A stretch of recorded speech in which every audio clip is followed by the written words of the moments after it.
Bismillah. Assalamu alaikum wa rahmatullah. So, Assalamu alaikum wa rahmatullah. You are welcome to another session of our online class. So, we started logical reasoning last week, so we still continue from there now. And from where we stopped last week, so we stopped on by conditional statement. I explained what conditional statement, by conditional statement, and negation and so on. So I explained all those things for you. So and I told you that, if you remember, that by conditional statement means if P implies Q, and also Q implies what? P. Now, from today, we start on the inverse. You can see the definition on the board. That the inverse of the statement, if P, then Q. And you should know that once you hear the word if P, then, if then, you should know that that is talking about what? This implication sign. If it is if and only if, that one is what? Is this. So you should know the difference between the two. This one is if then, and this one is if and only if. So know the difference between the two. Now let's move on. The statement, what do you mean by this inverse? Is like negation that I explained to you earlier. But the only difference between the inverse and the negation is that the negation is for what? For the simple statement P or statement Q, just for single statement. But this one is for compound statement. So which means that when two negations join together, they become what? Inverse for a compound statement. Now, since we now say that if P then Q, their inverse will mean what? If not P, then not Q. You know the inverse of P means not P, and you know the negation of P means not P, and the negation of Q means not Q. So when the two combine, which means if not P, then not Q, it becomes what? Inverse. Now, this is the symbolic representative of that thing. Now, a good example is this. Let's say you are given a real statement, e.g., for example. Let's say the real statement is that. Let's say this is the real statement. And that statement states that if a number is what? Is divisible by 2. If a number is divisible by 2, comma, then it is what? It is an even number. It is an even number. So if you are given this as a statement, you know what the inverse of this one will be? The inverse will be if a number is divisible by 2. That's the statement. So the inverse will now be if a number is not what? Is not divisible by 2, then it is not what? It is not an even number. I think you get that. So the inverse of that statement will be this.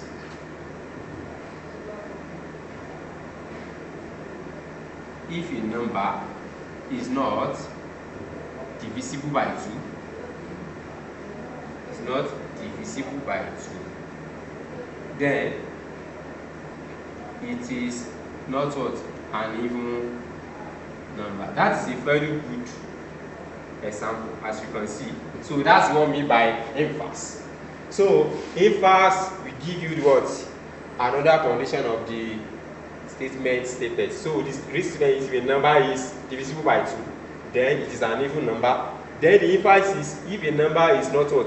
Divisible by 2, then it is not what? It is not an even number. So the meaning is that this one means that if P happens, Q will what? Q will happen, which means P implies Q. And this one means that not occurrence of P means that D will also not. Not occurrence of P means not occurrence of Q, which means P, if P does not happen, Q will also not happen, which means the negation of P implies what? Negation of Q. That is that on that. Well, let me give you the truth table for this, so that you can still have more experience. The truth table is very easy, as you know that one before. Now, Let's now say we want to demonstrate that on a truth table. So let's say you are given P. Let's do the thing like this. So we have P, we have Q. So what do we have next? We can have P implies Q. That's our choice. That one is your choice. Then after that, what's next? You can have negation P. Then we have negation Q. What do you have after that? Now have negation of, please, that is not minus, it is negation of P. So implies negation of Q.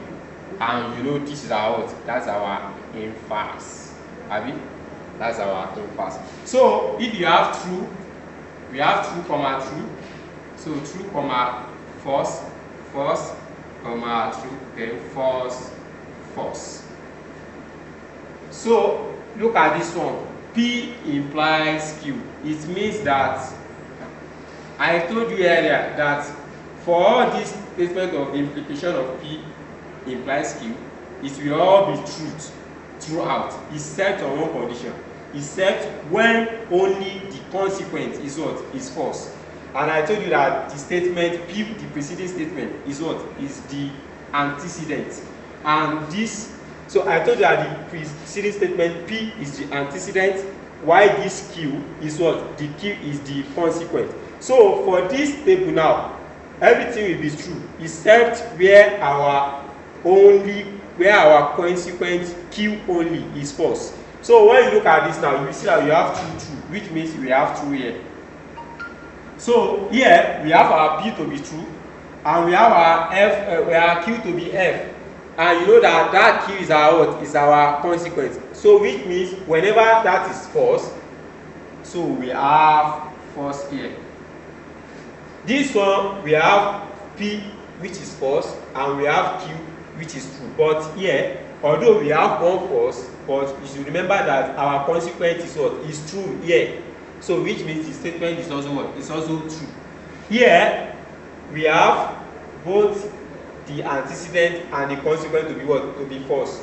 So the implication of it is that if P does not happen, Q does not happen. So which is true. Are you getting it? So it is only false when only the consequence is false. Now we are now move on to the negation here. What is the negation of P? P is true here. The negation of true is what? Is false, which means we have false. So if you have true also, the negation will be what? False. And this one we have false, the negation is what? Is true. And also the negation here is true. Then we come to what? To the Q. When we have true, the negation is false. We have false here, which means the negation will be true. And true here, the negation will be false. Also, we have false, which means the negation will be true. So, which means we can now find the truth table of our inverse statement, that is, negation of P implies negation of Q. So, which means that when you look at it, it's still the same thing. It's the same method.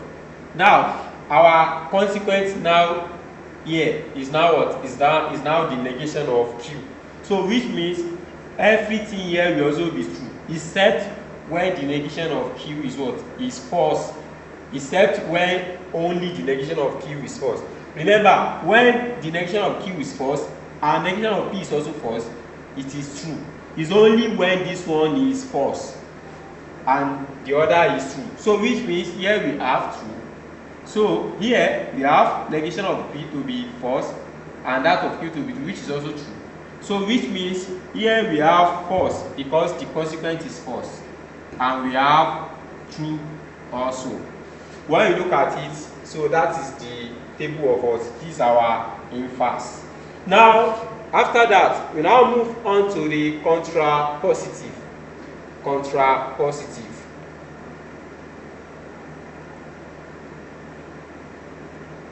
Now, what do we mean by contrapositive? You can see it on the board. Contrapositive statement means the contrapositive of if then P, if then P, if P then Q.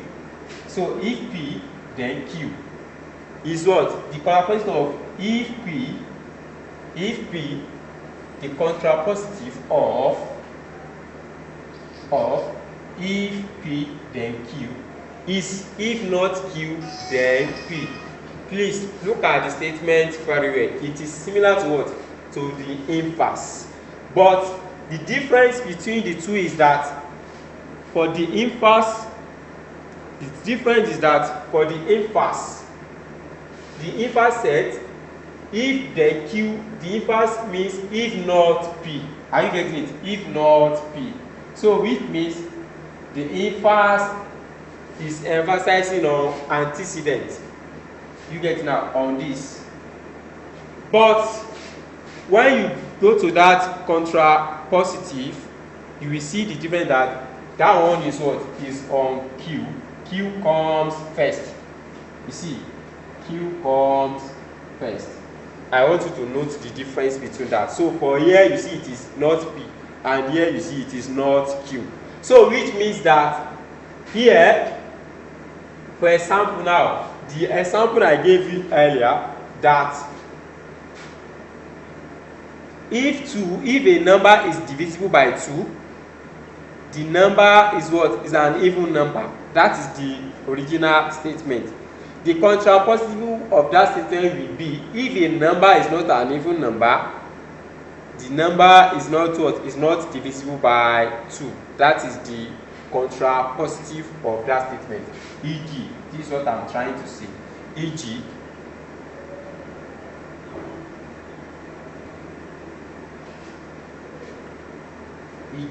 if a number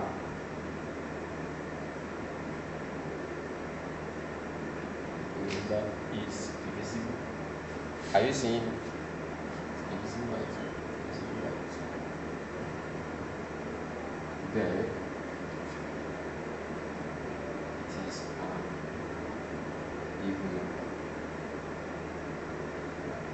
So the contrapositive to this will be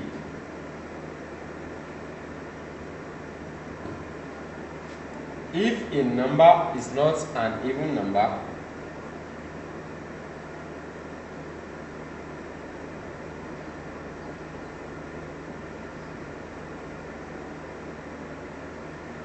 if a number is not an even number,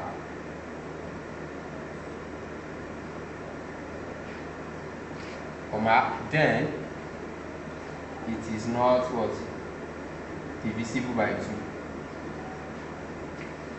You can see that the statement has been what? Twisted.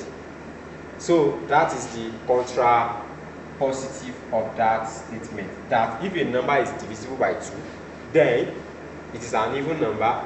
So the contrapositive will be if a number is not an even number, then it is not what? Divisible by 2. You will see that the contrapositive and the inverse are similar. It's only that the contrapositive change the position of the consequent to what? To antecedent. While this one, their position remains in inverse.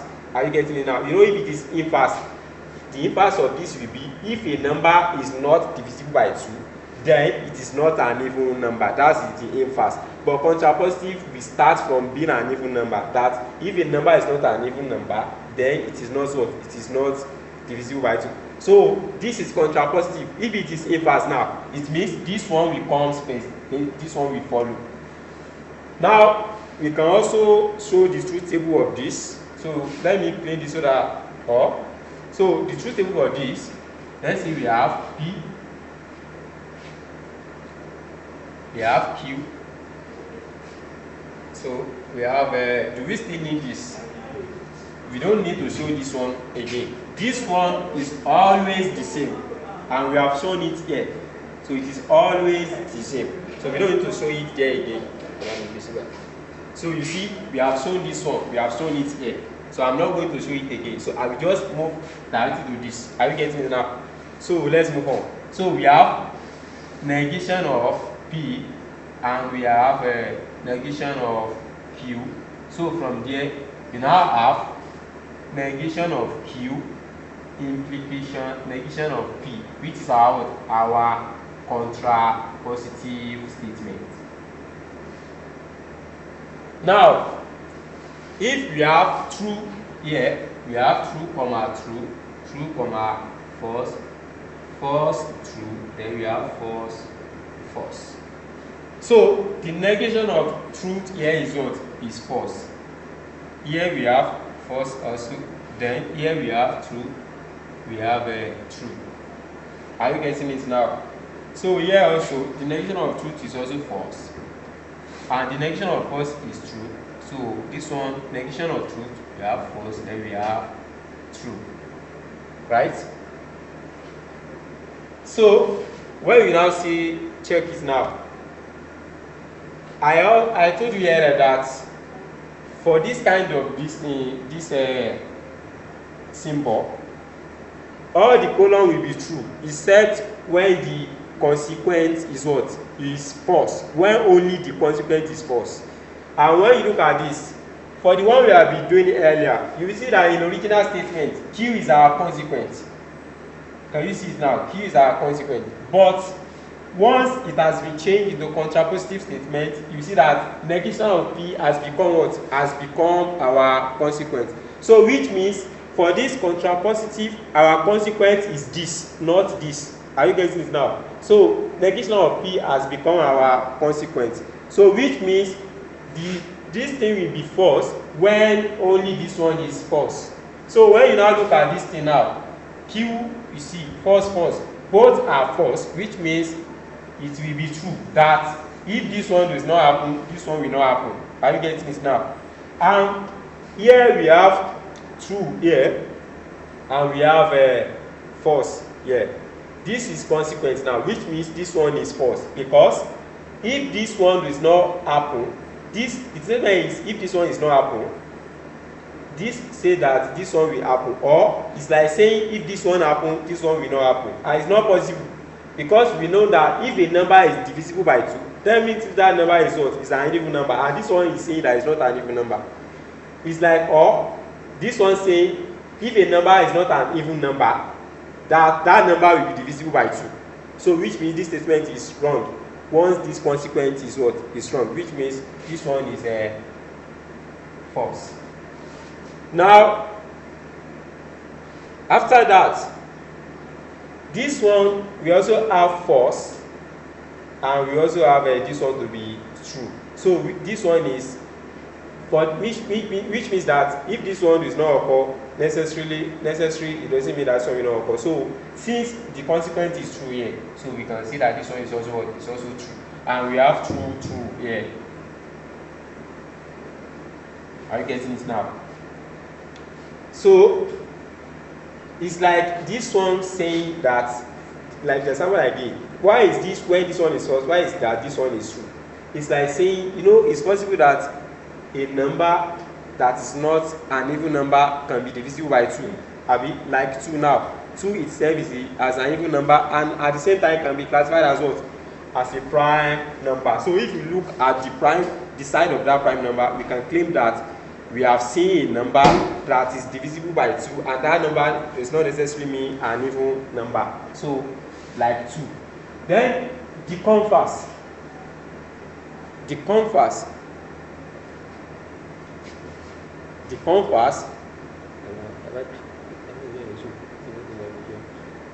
So the converse of if P then Q, that one is straightforward. The converse of if P then Q means if Q then P. So that one is like the example I'm using. The meaning of that is if a number is divisible by 2, then it is one even number. And the converse will be if a number is an even number, it will be what? Divisible by 2. So that's the meaning of that statement. So e.g., if a number is divisible by 2,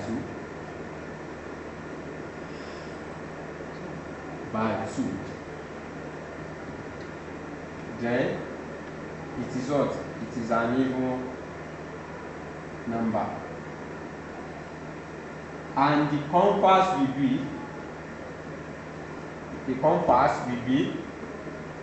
if a number is an even number,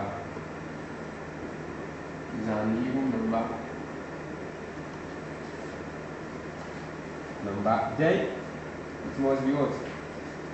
then it is what? Divisible by 2. And that one is something you can even prove. So that's the meaning of compass. When you look at that compass, you will see that it's like that compass is giving you the conclusion part of that statement to make it a biconditional statement.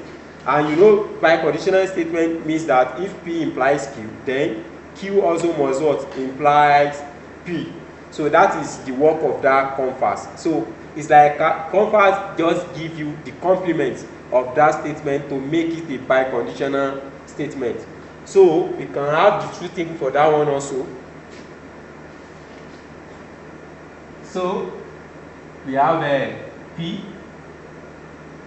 so we have Q, so we have true, comma true, so we have true, comma false, false, comma true, then false, comma false. So I don't need to show this one again. I need to show this. Or let me show you, don't worry. So here I will have P implies Q. Then I will have Q implies P. So this one, I don't need to waste my time again. You know that it will be true, false, true, true. Because this is where only the consequent Q is what is false. Now look at this. P has now become, when you see the last column, you see that our Q is now what? Antecedent, and our P has become what? Consequent. Which means when the consequent P is false, that is where the thing will be what? Yeah, that's where we are going to have the truth value of false. So which means for this thing now, everything will be true. It said, so we now have true, true. So we have a true. So here we now have a false, then we have true. So that is that. Now, let's quickly just do one example and call it a day.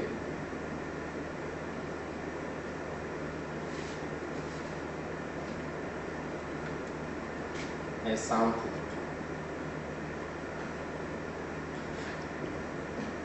Example 1.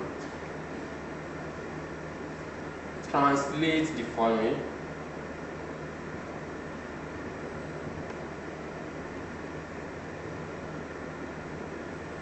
Translate the following and determine which statement is true.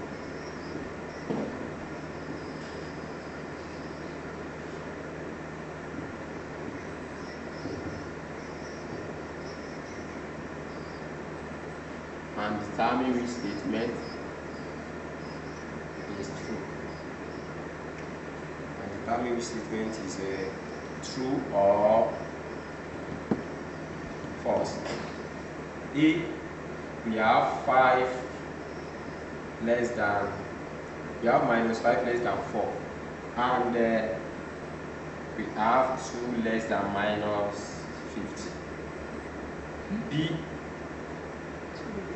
we have 4 right angles. We have 4 right angles equals 360, or opposite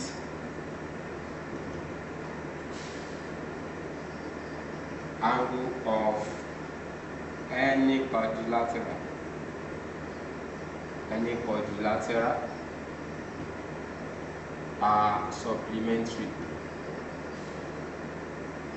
Supplementary.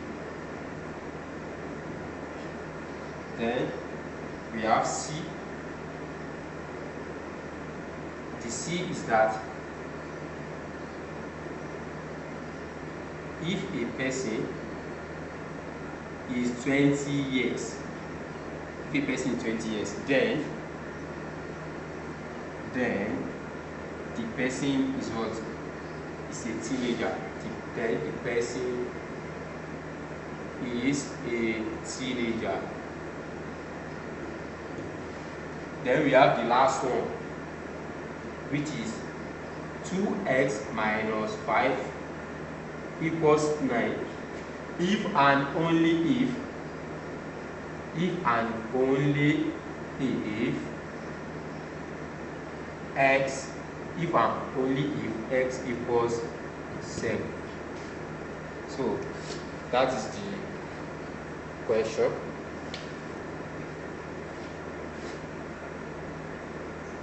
So we now solve it one by one.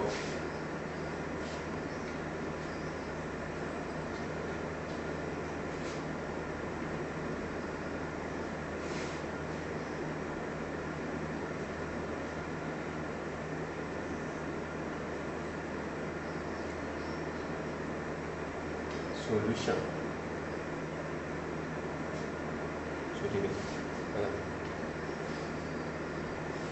Solution now.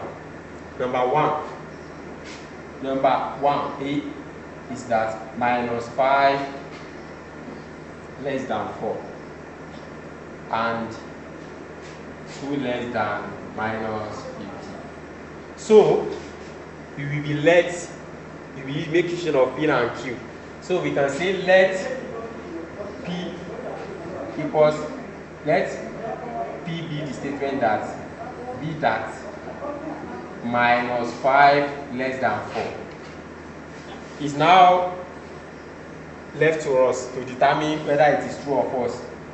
So minus 5 is less than 4. That one is true because no matter what value we have here, since it is negative, so we say this one is what? Is true. And Q be that 2 less than minus 50, and that one is what? Is false because it's not possible. We know that 2 is greater than minus 50. So the word and that we have here, that is what? Conjunctional statement, and it is designed as this, Abi. We call it cap, Abi. So since it is and, it means our conjunctional statement will be P cap Q. So which is true cap what? Which is true cap false. So which is what? Which is false. Are you getting it now? Since one of them is false, which means it's false, because the meaning of this cap means and, which means this one means that these two statements can be combined together, and it's not possible. So we cannot say minus 5 less than 4 and 2 less than minus 50. So you know, yes and no cannot be the answer. It's either the answer is yes or it is no. It's either the answer is true or false. The meaning of this is telling us that both true and false are correct. Are you getting it now? Which is wrong. Now the second one, B. So for that B, let our P be that 4 right angles equals what? Equal to 360, right? And Q be that opposite angles of any quadrilateral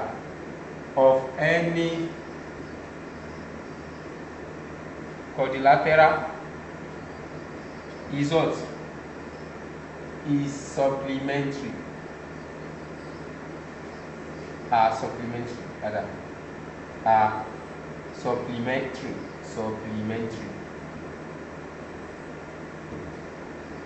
Now, when you look at the two statements, no doubt about it, you know that P is true. Abi? P is true because we know that 4 right angles means 90 in 4 times, Abi? So which is 360. But that statement Q is not true because meaning of any, that any has generalized the quadrilateral, and the property of supplementaries is only for a cyclic quadrilateral.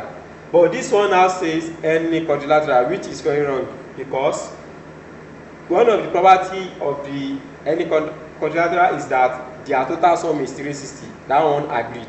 But it is wrong to say that any quadrilateral that their opposite angles are supplementary. It's only cyclic quadrilateral that their angles are supplementary. So this one is false, since the property is only for cyclic quadrilateral. And the statement we now have here is, look at this, we say if, right, then when you hear if then, so if then means this. That's the sign for if then. So from there now, we now determine whether the statement is true, which means our P, we now have the statement to be P implies Q, that is true implies false. Are you getting it now? So definitely the answer will be false because the consequence is false. Then in number 3.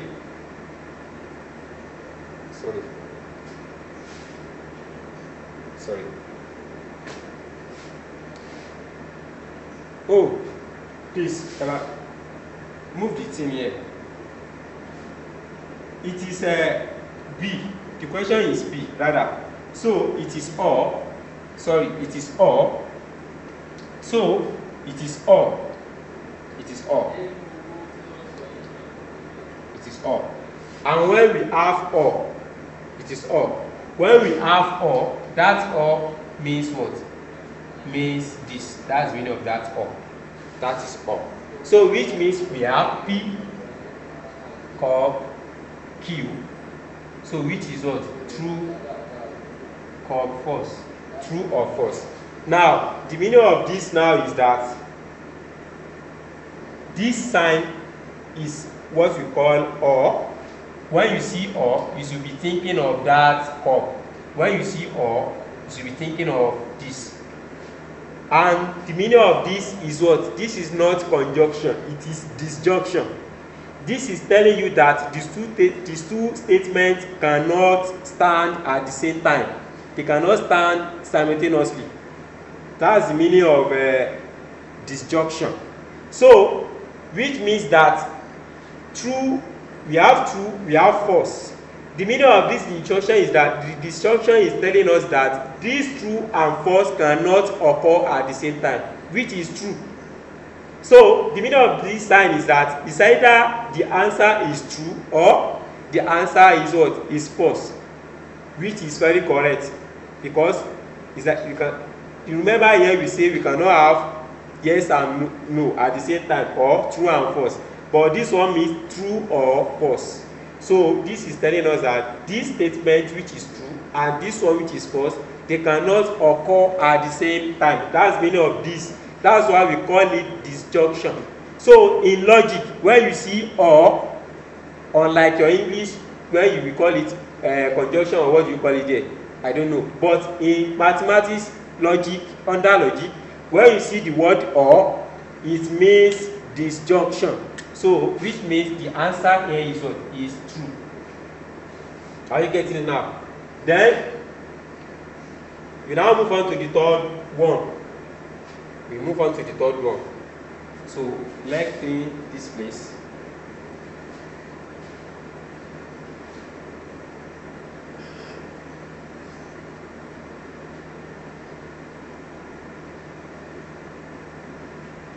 Now, for the third one, let P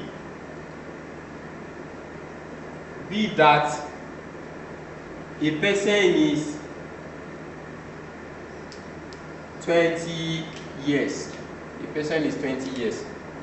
And Q be that a person is what? Is a teenager. It's a teenager.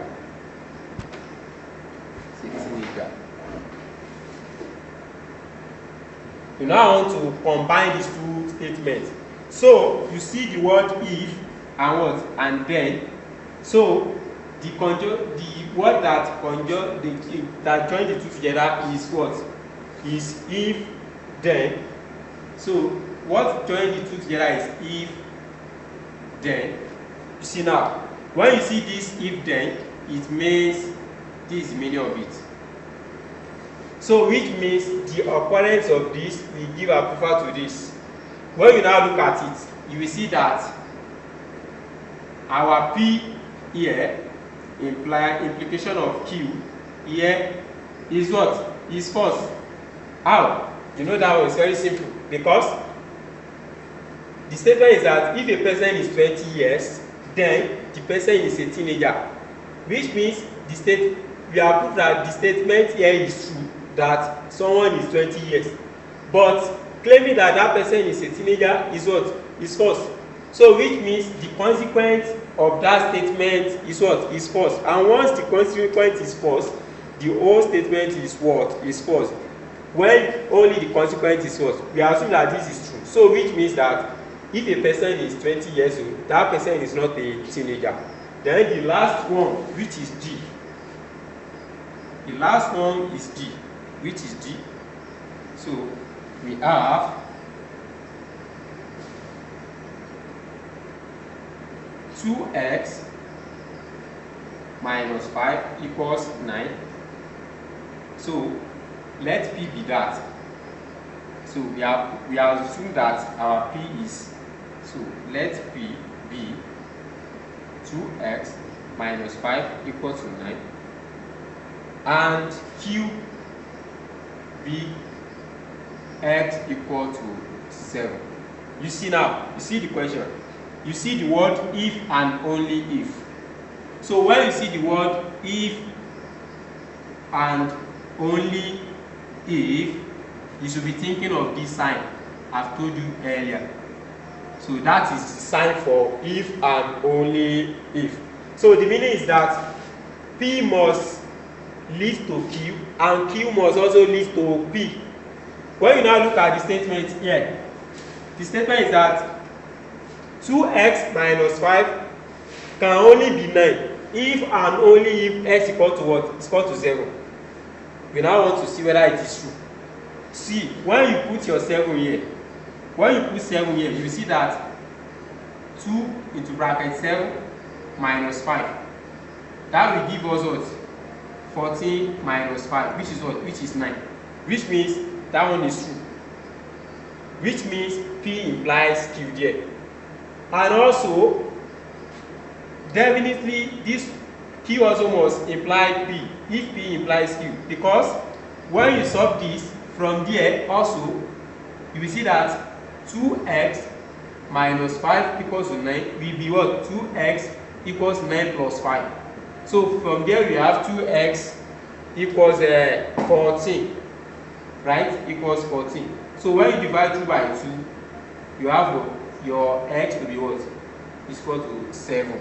So which means these two statements implies what? Implies each other. So from there we now say that the statement is a biconditional statement. So which means the statement is what? Is true. Therefore, our P biconditional of Q is what? Is true. So that is that for today. This one is conditional. If it is just one arrow, it is called a conditional, and this one is biconditional. Are you getting now? This one is disjunction. This one is disjunction, and this one is conjunction. So are you getting it now? This one is a conjunctional statement, disjunctional statement, conditional and biconditional.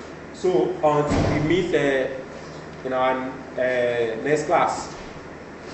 So make sure you read your book, and the assignments I gave you, I have not seen your solution, and you know Saturday was the deadline. So you still, some of it still do not submit the assignment. So that is that. So until next time we meet. Assalam.